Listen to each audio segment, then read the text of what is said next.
The Mortgage Voice with Jeff Barton, your voice in the mortgage industry. Each week on this program, Jeff and his guests share their expertise, personal anecdotes, and the latest industry news to keep you in the loop. Now, to provide you with insight and help you navigate the consistently changing world of real estate lending, here is your host for The Mortgage Voice, Jeff Barton. Welcome back, everybody. I'm Jeff Barton, your voice in the mortgage industry. Thanks very much for tuning into the show. This week, as well as every other week, we come to you in the Southland, in the IE, in the Inland Empire. A lot of interesting news going on in the Inland Empire, up in Menifee, as well as in Victorville. A couple of things that came across the wire that I thought was very interesting. I'll get to it a little bit later in the show. I am Jeff Barton. This is the Mortgage Voice. If you want to see us, you can go to KCAA.com. That is the radio station. You can also hear us on that radio station Saturday and Sundays. And we come to you via YouTube as well. Jeff Barton, the Mortgage Voice. That's my particular show on YouTube. I just looked the other day. Hundreds of people, over a couple hundred people who are regulars that come to the show each and every week, not necessarily from the IE, but from all over. They like the perspective that we give, both as a national perspective on a bunch of different economic topics, as well as what's happening local here in Southern California, specifically in the Inland Empire and the cities in that area. I want to welcome you to the show, and thanks very much once again. We always try to bring information to you that you can use, things that might stand out to you in terms of decision making, whether it's the rates themselves, whether it's some of the opportunities of programs that you hear from the guests that come on the show. It's all good information. It's all really what we're about and what we try to do on a weekly basis. Let's get right to it. Again, I'm Jeff Barton, and this is the Mortgage Voice. Let's get right to it. As I said, 30-year fixed-rate loan at 7.09. Now, it was about 7.5%. It has come down some. We've seen this bounce up and down quite a bit over the last 6 months, probably like this through the end of the summer. Why do I say that? Because the economy itself is in a bit of a bounce. Inflation's up 1 month, it's down 1 month, but really it is held very steady at about 3.5% for the last year. 6 months to a year, absolutely. And because it's funny season, i.e. the election for the President of the United States, a lot of other local elections coming up, the markets have determined that this is kind of where we are and where we're going to stay. Until inflation comes way more in line with what the Fed sees as a 2% inflation rate, we're not going to see the Fed lower their rate, and therefore, tangentially, the mortgage interest rates will also fall. That's what we talk about a lot, why the interest rates are what they are, the difference between the Fed rate, the difference between the mortgage interest rate. These are the things we talk about on the show every week, and we kind of hammer that particular part home, because as a borrower, you're out there right now and you're saying, hey, if I can get a loan at 6% versus 7%, it's going to save me $100 per $100,000 on the loan per month, meaning that if you have a $500,000 loan and it's 8% versus 7%, it's going to cost you an extra $100, which is $500 on a $500,000 loan on a monthly basis. And over the year, that's $6,000. Over 30 years, well, you can add it up. That's a lot of money. And so anytime that we're talking rates, how they get there, why they get there, it's really important to listen up, because you're the one that's got to make the decision when you pull the trigger on the house. Now, most of the guests that we have on the show, i.e. the account executives, the real estate agents, all the vendors, they make their living off of you, the buyer, the person that comes in and buys the home. Why? Because they're selling you the house, or they're getting you the mortgage, or they're fixing up the house, or they're appraising the house, or they're doing the title work, or they're doing the escrow work. There are so many industries that wrap around the sale that you want to have when you get out there in the marketplace and buy a house. So we are beholden to you. Now, as everyone knows, the market's terrible, and we'll get to that a little bit later in the show. Let's see, the 15-year, 6.56%. The FHA is at 6.62%. The jumbo is at 7.35%. The VA loan is at 6.64%. The 2 years at 4.8%. The 10 years at 4.4%. That spread between the 2 and the 10 has remained about 40 basis points there and abouts for the last 3 months. That steady hold, i.e. between the 2 and the 10, tell you that we are in a very, within a tight range, a pretty stable market. I mean, if we say that between 6.5 and 7.5% rates are going to be like that for the next year, you could say, all right, that makes some sense. Well, this is what the 2 and the 10 are telling you, and the prices that we get on the bonds that are sold en masse. And by the way, we sell a ton of U.S. Treasuries as well as corporate bonds as well as all kinds of other bonds. And on a by-the-way access, the Chinese government is selling foreign sovereign bonds in order to prop up their real estate sector. Their economy is not doing well, which is why you see, in my opinion, of course, the rattling of sabers between the Russians and the Chinese and the anti-U.S. rhetoric, because it keeps their domestic people satisfied. It focuses the attention on somebody else. We do it here in the U.S. all the time. We start to talk about, especially if an administration is in trouble like this one, politically, they start talking about other things, whether it's, free giveaways or wars in other areas. If there's an election coming up, both sides do it, which is exactly what happens. Let's distract the people from what's really going on in their lives, and let's face it, what's going on in their lives is the same thing that's going on in my life. I go to the gas pump, prices are up. I mean, they're up. And I read the other day, yesterday, as a matter of fact, that we're again expecting slowdown at the refineries. Why is it always a slowdown at the refinery in the summer? Why is that? Why is it always maintenance in the summertime? It just makes me absolutely insane. When we need the gas the most, and in California we blend our own gas for the California market, and each and every summer that amount of gas is finite. And because of that, the prices go up in California more than any other state, because what we demand of gas in California is different than what they demand of gas in Montana or Oklahoma or Rhode Island, for that matter. And so as a result of that, we pay more, and as a result of the refineries going offline or being maintenanced or whatever else they call it, we'll have less and less of that gas that is eventually going to push the gas prices even higher. So in a blue state like California, does it even matter? Yes, of course it matters, because not only is your vote, but you've got to go and pay these prices, and I think that has become one of those things whereby everybody who buys gas in California just accepts it. I think it's terrible. It's a bone of contention that I pick at all the time. It just makes me absolutely incensed. Not only that, but you go in and you buy a bag of chips and it's $5. I mean, I'm exaggerating, but not that much. I mean, the inflation on items that you buy every day is what's driving people insane.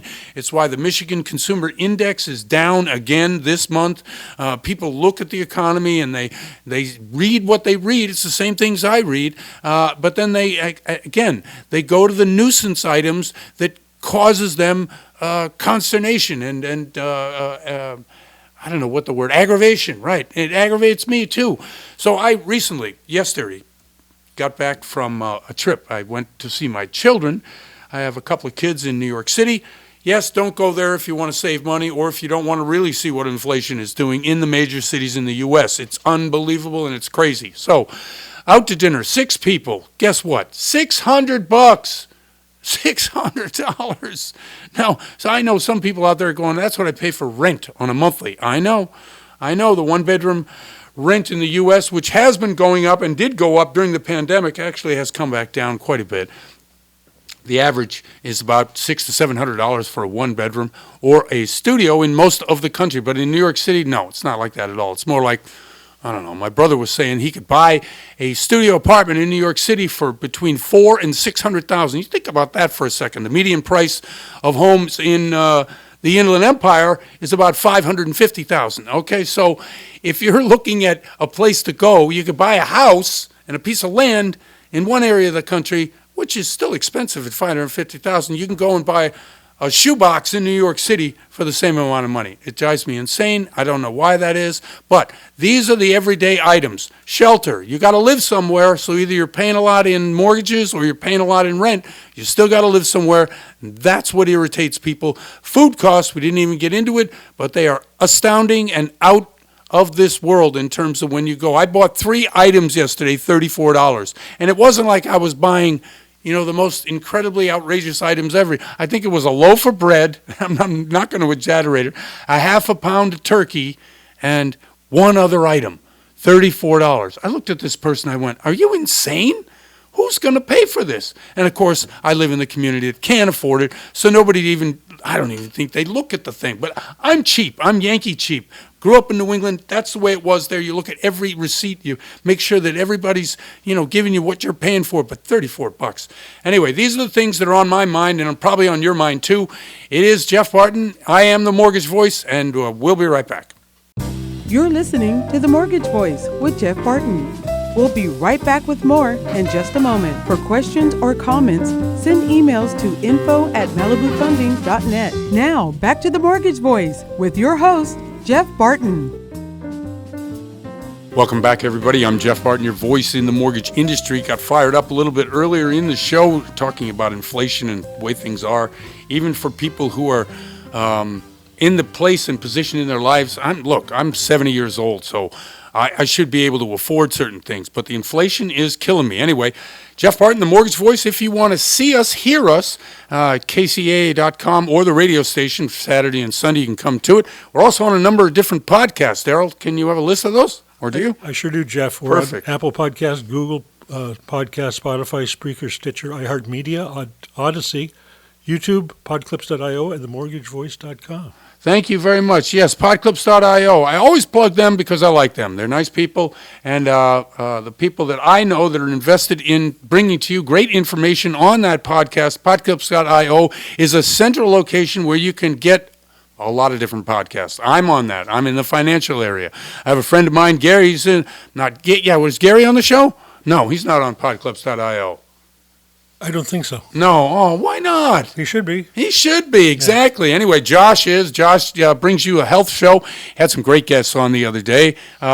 We also have a... Mark Allen's on there. Oh, Mark Allen, that's who it is. Mark Allen, another great podcaster. Mike, what's Mike's show? Mike Anderson is the Anderson Files. Right. And he's a financial advisor. Right, exactly. And the ADR guys, the alternate dispute resolution people, who are they? Len Levy. Okay, so I just mentioned 4 different ones in the realm of things that you want to listen to. These are the guys you want to turn it on and tune it in. Anyway, podclips.io, go there. Great podcasting. I'm Jeff Barton. This is The Mortgage Voice, and welcome back to the show. Headline CPI in April down 0.1%, 3.5% to 3.4% year over year. That's a good sign. It's well within the limits of what they determined was normal or was what we were expecting. The Fed, when they talk, and I'm sure that anybody out there who listens falls asleep like most people do when Jerome Powell speaks. As an aside, quickly, Jerome Powell, he's got the vid. That's right. He contracted COVID a couple days ago. Finally got the word out from their press people that he should be okay. But so when he's gone, who's minding the store? Well, there's 16 Fed governors, and there's plenty of people there there's a vice chair, and I forget that person's name right at the moment. But regardless, how is it determined, and what is it that you look for when the Fed speaks? We're always talking about inflation and why we're not lowering interest rates. The Fed interest rate is, of course, different than the mortgage interest rates, but they work hand in hand. It's kind of like soap and water to mess, right? I mean, they're not necessarily the same thing, but they go together. And if you don't have one and you don't have the other, yeah, you can still clean it. But at the same time, that's a terrible analogy. Regardless, I don't care. Core inflation, minus food, minus energy, is at 3.6%. It's the lowest it's been in 2 years. That's a big number, by the way. And as I was saying in an earlier part of the show about food costs and how it's just driving everybody insane, because everybody's got to buy food and everybody goes to the grocery store, and you notice things that go up, and they have been going up really outrageously so. If, in fact, we see some movement, and as the Fed said, we haven't even really begun to see the effects of high short-term interest rates on the economy. Now, that is going to make everybody insane because we're paying, higher credit card rates, higher auto loans, and other aspects which are affected directly by the Fed rate. And so scratching your head going, what do you mean it hasn't affected the economy? Well, what they mean is it hasn't slowed down the economy. We saw some signs of it last month, but again, this week we've seen fewer people file for first-time unemployment insurance, and that is a sign that the economy is still in pretty good shape, still rocking and rolling along. I did see some estimates on the Q2 and where we're going to have GDP, and it's like it has been. I mean, we'll have the Atlanta Fed be at 3.3% growth in the second quarter, yet we'll have Bank of America at 1%. So that range of 1% to 3.3% is where we think the economy will be, and of course that's a huge difference. If it's at 1%, we're going to say, oh my gosh, the house is falling. I guess the rates that the Fed has been charging is finally kicking in. We're going to see a slowdown. If it's at 3.3%, we're going to say, hey, you know what, higher for longer. That's what we're doing. We're going to see the rates that the Fed has charged continue to stay where they are, and we're not going to get that boost by lower interest rates from the Fed. So it really depends. We're in the first month of the second quarter, and we'll just have to see where it ends, or the second month of the second quarter. We're about halfway through. We're at the 15th, 16th, 17th, 18th of May, and so, yeah, we're about ready to hit a time in the real estate market and in the mortgage interest rate market where the summer buying season is either going to happen or it's not going to happen. We've seen some indications that more and more inventory is coming to market. That's because a lot of buyers have given up. They just said, you know what, I'm throwing the towel in for right now until we see better interest rates or lower real estate prices. I just can't afford it anymore, and that's as true today as it is in any market. Obviously, those constraints on any borrower or on any buyer are going to make them think twice about laying out 20, 25% in order to get the property that they want to get. Now, in the Inland Empire, as I was mentioning earlier, there are some signs that that particular part of California is catching up with the rest in terms of, higher real estate prices. We did see an overall growth in population, which was kind of a surprise in the Inland Empire. But as prices on the coast, and this is a great indication for anybody who's looking at long-term effects of what's happening in the economy in Southern California. In the Inland Empire, they are the last to raise prices to current Southern California prices, i.e. either percentages or the actual prices. Now, as I mentioned, $550,000 is the median price for a property in the IE, and that's pretty high. We also have seen let me just get that up here for a second. Menifee added 2,000 people to their population, and Victorville population is 140,000. That's a big number, right? In LA County in of itself, that is a huge number. I mean, in the San Bernardino Riverside County area, those are big numbers. So given that we have seen not only prices rise in most of Southern California, what we're seeing in the Inland Empire is prices have actually fallen 2.5% this year. So there are some opportunities there that you can get into because the inventory's risen and prices have fallen, and we're getting reduction in prices that are listed to the tune of about 30%. Maybe an opportunity for you to get out there in the marketplace to see what's happening. I know a lot of people, as I said earlier, are bailing because they're just fed up. Now, when that happens, you stop paying attention to the marketplace, which is not a great idea. You have to have a nose. You know what? Hire an agent. That's the best way to do it because that's what they're paid to do. Now, I know agents are pushy, and of course, that's the way they make their living. Hasn't been great for the last 2 years, either for the mortgage people or for the real estate people. And with that real estate lawsuit finally behind everybody, there is still some concern as to how buyers agents are going to get paid. Once that's worked out, you really need a professional working for you so that they can keep their eye on the marketplace. Not to just buy, but just to follow the trends. Now, there are plenty of real estate agents who would be willing to do that right now just to have the opportunity at some future date to represent you in the purchase of a home. So get somebody on it, get somebody to watch that, because as I said earlier, most buyers have just said, you know what, enough is enough. I can't afford the rate, can't afford the prices, and right now I guess I'll just keep renting. We've seen rents come down significantly, although in the IE, surprisingly or not surprisingly, because people aren't buying, rents have actually stabilized and have maintained that momentum to price pressure on the upward side. So all of that being what it is a great idea to work with a professional in your area to make sure that you're on top of what's happening when there are opportunities available to you. I just described the IE and what's happening there. In the total population in the Inland Empire, I didn't get to that point, it had gone up 67,000 people over the last year. So of all the places in California where people are leaving, actually people are coming to the IE. And the reason is on the coast, the prices got too high, then people start moving in. When you see prices dip like this, it's more of a reflection of what's the overall economy, whether it's unemployment, whether it's inflation, whether it's other factors. And I can't think of another factor right now, but I'm sure there's tons of them out there. If you're in that marketplace and you are looking around, keep looking. Like I said, I think there will be opportunities more opportunities later in the summer.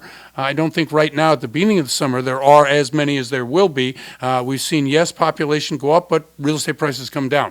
And those two things combined means that at some point we're going to have a demand issue, meaning that there'll be more demand entering the marketplace. Isn't there yet? Get somebody to work on it. Make sure that you're on top of the situation. I'm Jeff Barton. This is The Mortgage Voice, and we'll be right back. You're listening to The Mortgage Voice with Jeff Barton.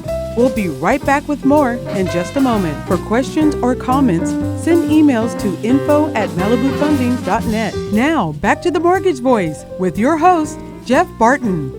Welcome back, everybody. I'm Jeff Barton, your voice in the mortgage industry. Thanks very much for tuning into the show, for listening to us on a weekly basis. We come to you in many different ways. We have podcasts, we have the radio station, KCAA, and we're also on YouTube. Our website is called themortgagevoice.com. I went there the other day. There are great people on that website.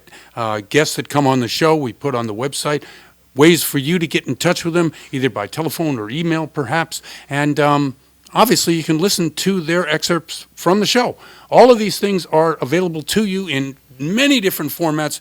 In today's world, you have to deliver the information the way or wherever the people are. It used to be, when I was a kid, that you had to come to the information. Now the information has to come to you. I think it's a better way, but all these ways are available for you, themortgagevoice.com. I'm Jeff Barton. This is The Mortgage Voice. Thanks for listening to the show. Okay, so we get into what's happening locally here in Southern California, these portions of the show, and I always like it best because I get to talk to friends and people who've been in the business a long time, professionals who are way better at it than I am. Connie Hernandez, who is a long-time regular to the show and has graciously accepted the invitation to come back again today, and I appreciate it. She joins us now. Connie, how are you? I'm so fine. Thank you for asking, Jeff. Always happy to be on the show. Excellent. Thank you very much. Okay, so we're in the latter half of the springtime here. What happened to the spring buying season? Well, we're still dealing with a lot of buyers, still having a difficult time finding the right properties, and we're still competing for properties. We've had quite a few listings in the first quarter, and most of our listings were multiple offers. And they sold with, I would say, out of maybe 12 listings that we had that were in basically working on them, within probably 3 days at the very most. We have already quite a few offers. There was only one, which was kind of in Hesperia, which obviously is a little bit out of our area, but that took a little bit longer, and it seems that one fell out of escrow twice, but we put it back in an escrow probably within 2 weeks and closed probably 3 weeks after that. I'm still seeing a lot of buyers. It's just properties, there's just not enough inventory. Yeah, it's so funny because I read how California has really increased their particular inventory, and certainly that means San Bernardino, Riverside counties, LA County, Orange County, all these, Southern California have increased their number of listings, but not that much, right? I guess it's still pretty scarce out there to find something in a price range that you can afford. Not enough. Right. I think not enough because I do have a substantial amount of pre-calls that I'm still waiting for properties for those buyers. And, I think a lot of our buyers that were kind of have put the brakes on a little bit, right, realize that, this is reality, and the only alternative is if they can, and they can afford to buy right now, they're buying in the expectation that the rates will drop and they'll be able to refi later. Yeah, I think that's a good strategy. I don't know if I would bank on it, but certainly, in this climate where we're waiting for inflation to get under control according to what the Fed says, when they drop, the mortgage interest rates will tangentially drop as well. That's my opinion.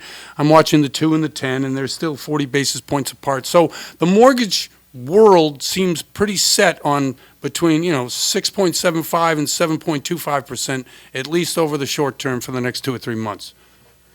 That's what we believe, and despite the fact that we were told the rates should drop by now, they Sure. just quite haven't done that. Sure. No, they always tell you that.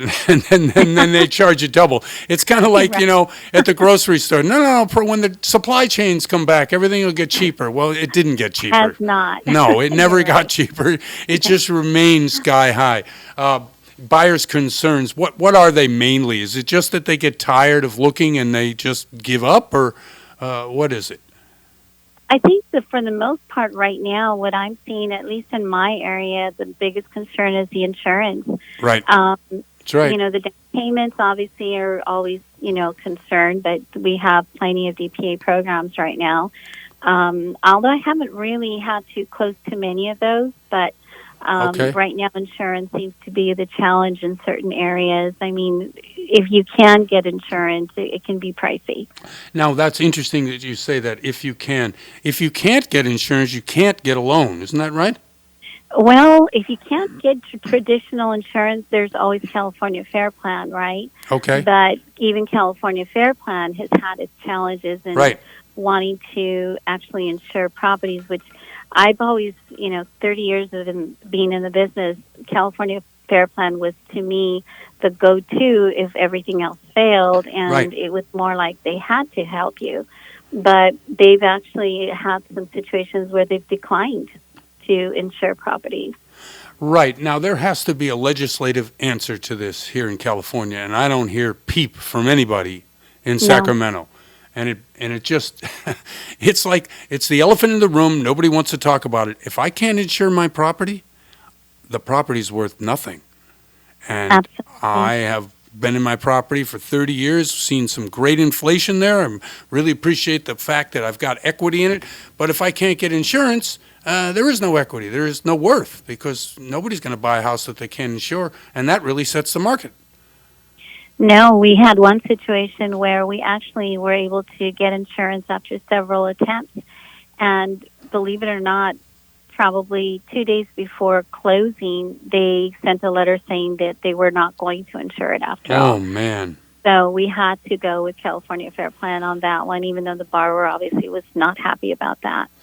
Well, no. I mean, they're stuck between a rock and a hard place. And, who are they going to blame? They're going to blame the real estate agent. Of course. Who else would they blame?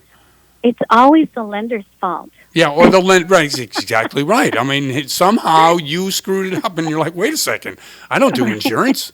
Yeah, exactly. Yes, the water heater breaks, and it's our fault. I know. Okay, so on the lending side, what are some of the programs that you're using? You mentioned DPA, although you haven't done so many, you said. What are some of the popular programs you've been using for some of these borrowers? I've actually closed quite a few, which was not really my area of expertise up until last year. I-10 borrowers. Okay.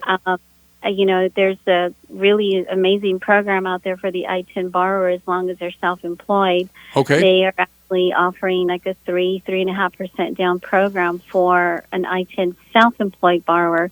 Of course, they have great credit and stable income, but for the most part, I mean, I've been able to close a couple of I-10 borrowers that are own restaurants, or one of them owned a clothing cleaning service. Okay. And they, substantial income. So those were fairly easy for me to close, especially because, again, it's not really my area of expertise, but definitely a new market for myself, which I'm, hoping to explore this year. Now, the I-10 market, these are people who are looking to get a loan off their business. Is that what it is? No, this is a home loan.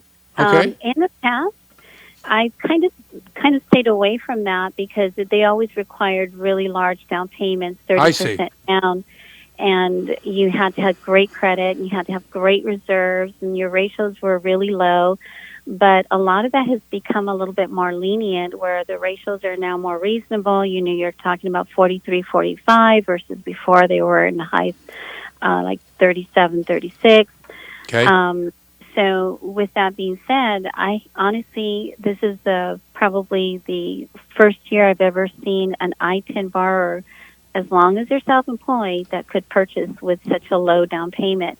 Now, W-2 I-10 borrowers are still the best program out there, is still a 10% down, which is not bad because in the past it was always minimum of 20% down. Okay, so that's an interesting loan product. Connie, we're up against it here. You want to shout out a way by which people might be able to get in touch with you, either these products or representing in a home? I mean, we're doing it all right now, so let people know. Thank you so much, Sure. Jeff. And yes, you can reach us at 626-422-2017. That is my direct number. Our office number is 626-918-2419. We are in the city of Covina, 101 North Citrus. And again, this is Connie Hernandez. I'm happy to answer any questions you may have. I do specialize with reverse mortgages, and now getting becoming an expert on the I-10s. Excellent. Connie, thank you very much once again for coming on the show. Always love having you on. Thank you, Jeff. Thank you, too. That's Connie Hernandez from PMA. I'm Jeff Barton, your voice in the mortgage industry, and we'll be right back. You're listening to The Mortgage Voice with Jeff Barton. We'll be right back with more in just a moment. For questions or comments, send emails to info@malibufunding.net. Now, back to The Mortgage Voice with your host, Jeff Barton. Welcome back, everybody. I'm Jeff Barton, your voice in the mortgage industry. Thanks very much for tuning into the show, for listening to us on a weekly as we bring to you the news to use, as well as other information that can help you in your decision-making process this summer. Obviously, summer's right around the corner. We're at the end of the spring buying season in the IE, but certainly in Southern California, and a lot of what's happening around the country is the same, right? Prices going up, not enough inventory, mortgage rates going up. How am I to afford a house? How can I get into one? What's the best plan forward? And of course, that all depends on you. You are the person who's going to set the agenda by, what kind of loan do you want? I mean, do you want the best and lowest? Well, you have to be a certain type of borrower. If you can't fit into that box, you got to be a different kind of borrower. And all of those things, you got to have an experienced person to help you, to be able to, usher you into the loan product that not only you can use today, but refinance tomorrow. And there's no better person than that than Charles Giscombe, who joins us from United Security Financial. Charles, how are you? I'm doing great, Jeff. Thanks for having me today. Thank you very much. Thanks for coming on the show. Okay, so here we are, as I described. We're about ready to get into the summer months where it heats up. We see low inventory. We see a lot of things. I mean, we've been talking ad infinitum about this for the past 6 months. Rates are up. Inventory's down. Prices are up on houses. How do we get people into them? The non-QM world is a world with which we know a lot about, helping borrowers who don't necessarily fit into that normal credit box. Tell me a little bit about your business and what's happening now with your borrowers. You know what, Jeff? Absolutely. Summer months, things are picking up. Like Jeff said, inventory down, interest rates going up. Still opportunity. Prices, values and prices on homes still steady, so it's still a great market to get into. A lot of times I tell people, you can't beat a traditional mortgage interest rate, but all interest rates are high right now. I think we're looking at a 30-year fixed about 7.5, 7.6. Jeff, we're looking at a 15-year at about 6.75, 6.73. So interest rates are high across the board in general. It's that at this moment and at this time when I always tell individuals, the interest rates are not going to be too much different from the other alternative financing options that you have from traditional loans. So if you can take advantage of those things, especially if you don't have the traditional financial structure, 2 years of employment that way, the tax returns, W-2s, paycheck stubs, and bank statements, non-QM loan is always a great alternative loan to get into. And more people are doing non-QM loans to the point where non-QM loans are now becoming so competitive with traditional lending that I'm quite sure that the traditional markets get a little scared. I don't mean scared, but I just mean they're going to run. There's an option next to every traditional loan that you can get into non-QM that makes it a lot easier. They provide some characteristics that are not normal for a traditional mortgage. For example, whether it's 85, 90, 95% LTV, there's no mortgage insurance. So you never have to pay the additional mortgage insurance, which is great. From a qualifying standpoint is you don't have to have tax returns, bank statements, or paycheck stubs to qualify for that particular loan. Obviously, you have to show you have the ability to repay and the ability to put the down payment down. But as far as qualifying, those financial documents, meaning bank statements or profit and loss, take the place of the tax returns. It's a great alternative to traditional financing for individuals who don't want to show or who can't show the typical traditional financial structuring and basic needs. You know, you're going to light up a lot of people's ears and eyes, and they're going to say, "Oh, wow, maybe I can go get that loan." But let's talk a little bit about specifics. Credit score for these types of loans, down payment for these types of loans. As you said, down payment can vary anywhere from 80 all the way up to 95% LTV. Give us an idea of loan program and these two questions with credit score and amount down. Absolutely. So it used to be non-QMs will offer you that alternative financing, but they wanted more down payment. Right. And your credit score still had to be fairly high or above average. Well, Jeff, not today.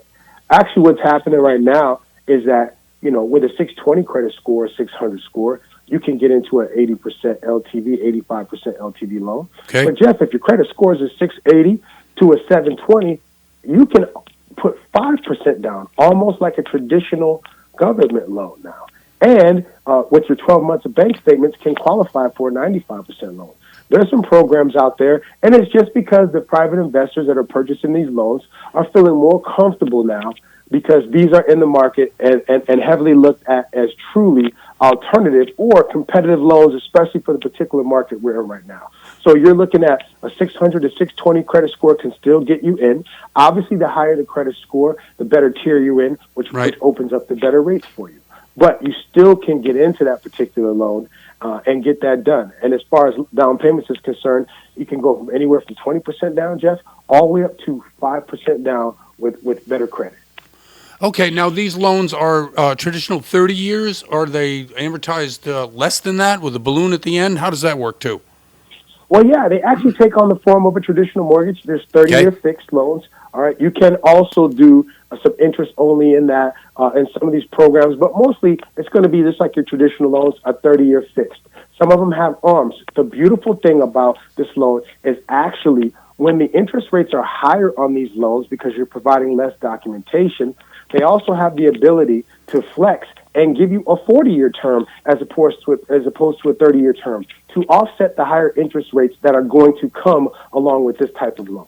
Now, traditionally in the U.S., people hold on to their mortgages about 7 to 10 years, something like that, right? Yes. So when you're talking to your clients and you're saying, okay, so this is what usually happens, this is how an average borrower is, and within this window of whatever it is, we're going to be able to either get you a lower interest rate or a different product, or you're going to get out of the product entirely by selling the house. That's part of the equation too, right? It's always that way, Jeff, because right now, no one wants a high interest rate, so we're looking at short-term goals and long-term goals. Okay. What is our benefit at the end of this? Usually what I tell clients is right now, in this climate, in this market, no one wants the interest rate that they're getting newly. If you have other individuals that have been in interest rates or refinancing, they may not want to move. They might want to look at a HELOC. But a new individual getting into this market, you have to explain to them the short-term and long-term. The short-term is all the interest rates are high, so let's get you in a loan that may be 30 or 40 years, which can stretch out the amortization to give you a lower payment. But that is just for us to entry to get into this. Now, our long-term goal should be with no prepayment penalty, we can refinance this loan when the interest rates correct themselves, and then you can now get into that 30-year fixed low interest rate loan that everybody has been looking for and had 2 years or more.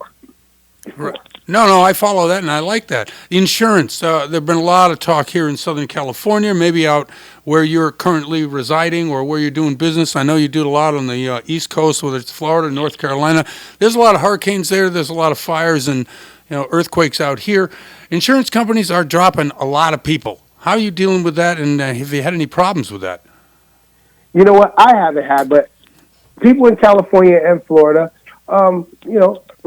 more of a concern in those places where it's heavily tornado, hurricane, different things that occur. Haven't had it at this side in Charlotte, but guess what? Everybody should be alert, because what's happening now is that with the temperature change, if you believe in it or not, and what's been happening anywhere can get hit. So I'm quite sure everybody should just make sure you keep your ear to the street, and you're looking at insurance companies, because a lot of them may be dropping out the game. It gets very expensive when you're having these hurricanes in different places, especially where you normally would not have them. Yeah, it has been a big problem out here, especially where the fires are, in my local area, but certainly in San Bernardino, Riverside counties, there's a lot of insurance issues, questions, and so shopping around may become a problem because a lot of people are getting out of the business. Absolutely. So when you get the solid, the big boys usually are going to be the ones that are going to last the longest and stay around, obviously, the longest. So if you want to look at those companies, you have a lot of companies falling out, a lot of companies laying individuals off and just not providing insurance. Right. I mean, and it's because of the fear of the insurance companies to cancel or opt you out or not to renew your coverage, because there's excessive amount of claims happening in different places and all over the place. See, places that are used to having insurance claims, they can deal with it. But now you're getting it all across the country. Right. It's becoming very difficult for these people to bank those. So you may have some difficulty in some places. Here in Charlotte, not the difficulty. Insurance is kind of easy and still is. But like Jeff said, California, Florida, all the different places like that that are having hurricanes and tornadoes, and they happen more frequently and often, it can be tough. Okay, well, we've run out of time. Thanks for that information. I appreciate it. If you could let people know how they can get in touch with you, terrific loan officer who works all over the U.S., commercial as well as residential, Charles Giscombe. Chuck, give them your number, will you? Absolutely. You can reach me at 725-577-8761. That's 725-577-8761. Or you can email me at cgiscombe@usfwholesale.net. Excellent. Thank you very much, Charles. Appreciate you coming on the show. Jeff, thanks for always having me. Thank Always, yes. Charles Giscombe from United Security Financial. I'm Jeff Barton, your voice in the mortgage industry. We'll be right back. You're listening to The Mortgage Voice with Jeff Barton. We'll be right back with more in just a moment. For questions or comments, send emails to info@malibufunding.net. Now, back to The Mortgage Voice with your host, Jeff Barton. Welcome back, everybody. I'm Jeff Barton, your voice in the mortgage industry. Thanks very much for tuning into the show. We are always here available for you. If you want to get in touch with us, go to the website. It is themortgagevoice.com. You can contact me through there. Also, if you wanted to see the show as well as hear the show, you can go to YouTube, Jeff Barton, The Mortgage Voice on YouTube, and you can certainly get in touch with me that way. We have a number of different people who join that group each and every week. I really appreciate the YouTube listeners.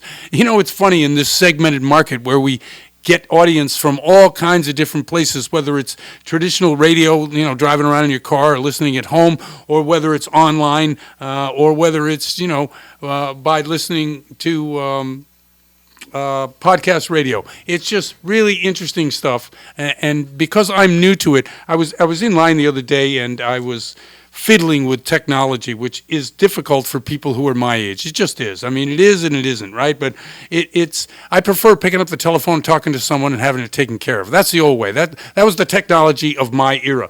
So I turned to these two young guys, and they were in line, same as I was. I said, I hate technology. And one of the guys said, you know what?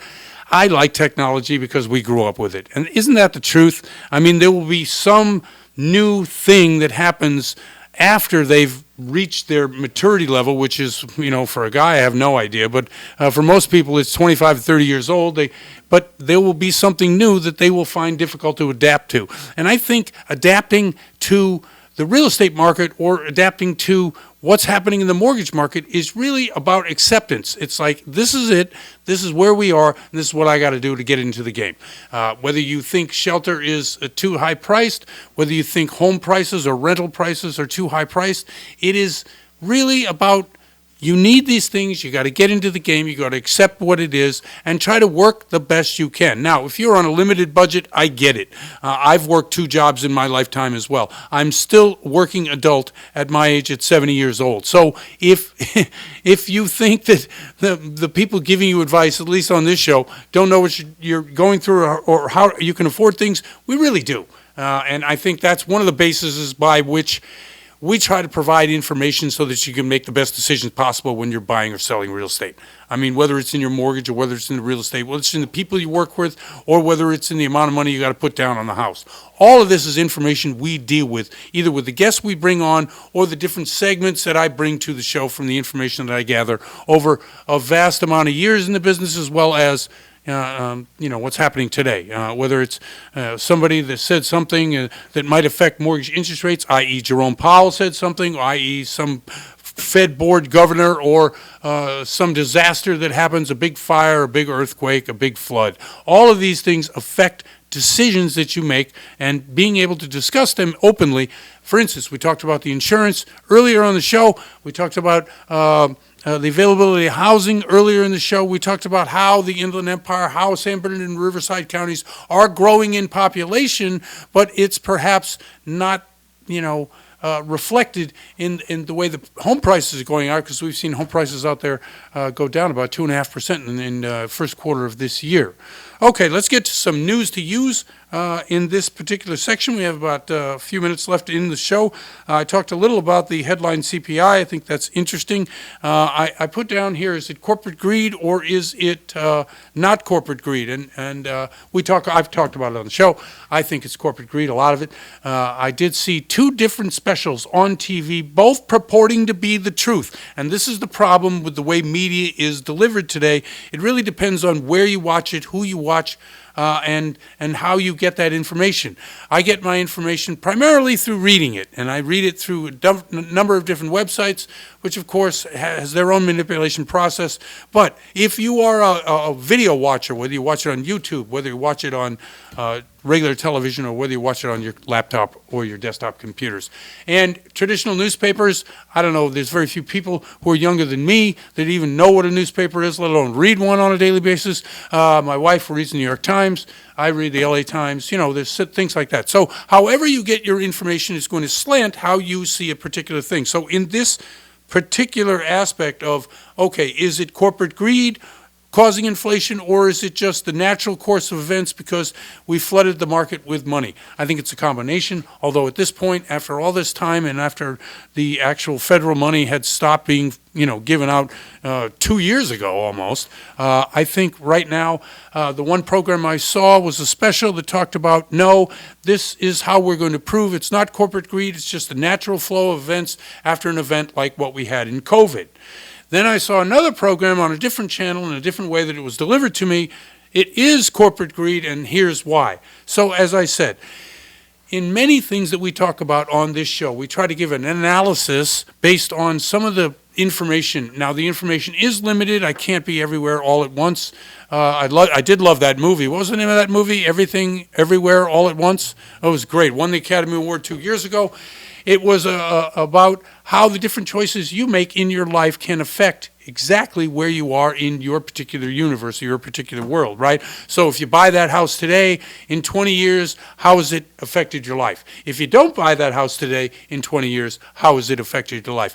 It's an interesting mix of choice and then observation and then dealing with the perspective of that particular decision as you progress down and make different decisions based on the decision you just made.